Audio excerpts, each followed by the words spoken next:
ஜெயலலிதாவுடைய ஆட்சியில் ஐயா வைகோ ஒரு நடைபயணம் போனார். அந்த நடைபயணம் மதுவிலக்குக்காக தான் அந்த நடைபயணம் ஐயா வைகோ மேற்கொண்டார் அப்படின்னு சொன்னார். ஆனால் வைகோ நடைபயணம் மேற்கொண்டது தன்னுடைய கட்சியை கட்டமைப்பதற்காக. கட்சி கொஞ்சம் தொய்வடைந்த போய் நிலையில் இருக்கிறது. இந்த நேரத்தில் ஒரு நடைபயணம் போனோம்னா கட்சி கொஞ்சம் ஈர்ப்பாகவும் கிரிப்பாகவும் கட்சிக்காரெல்லாம் கொஞ்சம் பூஸ்டப் ஆவாங்க. அப்போது அதுக்கு ஒரு சும்மா நடக்க முடியாது இல்லையா, அதுக்கு ஒரு காரணம் தேவைப்பட்டது. அதுக்கு பூரண மதுவிலக்கு அப்படின்னு சொல்லி ஐயா நடந்தாங்க. அந்த சமயத்தில் தான் ஐயாட்ட போய் ஒரு கேள்வி கேட்டாங்க.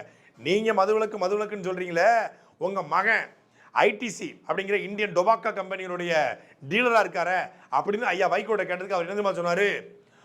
புகைப்பிடிப்பதனால் யாரும் கற்பழிக்கிறது இல்லை, புகைப்பிடிக்கிறவங்க பெண்களை துண்டாடுறதில்லை, புகைப்பிடிக்கிறவங்க திருடுறதில்லை, புகைப்பிடிப்பதனால் யாரும் சமூக விரோத குற்றச்செயல்களில் ஈடுபடுறதில்லை, புகை நமக்கு பகைன்னு சொல்லலாம், ஆனால் புகை சாராய அளவுக்கு இல்லைன்னு சொல்லி அப்படியே முஷ்டி ஏற்றிக்கிட்டு